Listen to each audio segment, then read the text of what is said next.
Dans cet exemple-ci, la première chose qu'on doit faire, c'est venir réduire les expressions qui sont chaque côté de mon signe d'égalité.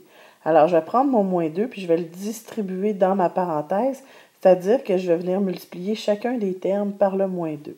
Alors, moins 2 fois 5x, ça donne moins 10x, puis moins 2 fois moins 3, ça donne plus 6.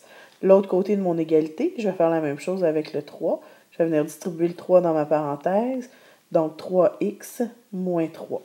Une fois que j'ai fait ça, je me retrouve avec une expression algébrique de 2 termes de chaque côté.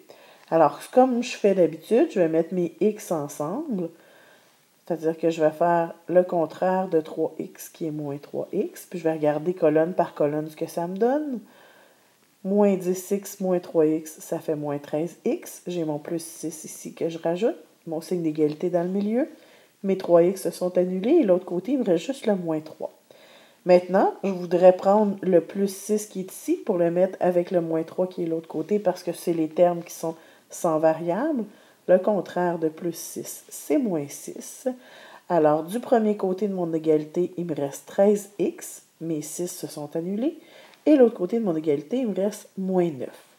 Maintenant, je veux enlever le fois moins 13 qui est en avant du x. Je me pose la question, c'est quoi le contraire de fois moins 13? C'est divisé par moins 13. Alors, quand je fais ma division, mes moins 13 vont s'annuler. Il va rester juste le x. Et l'autre côté, ça ici, je peux le laisser en fraction. 9 treizièmes, qui serait une bonne réponse. Ou encore, je le mets en nombre à virgule, ça fait 0,69.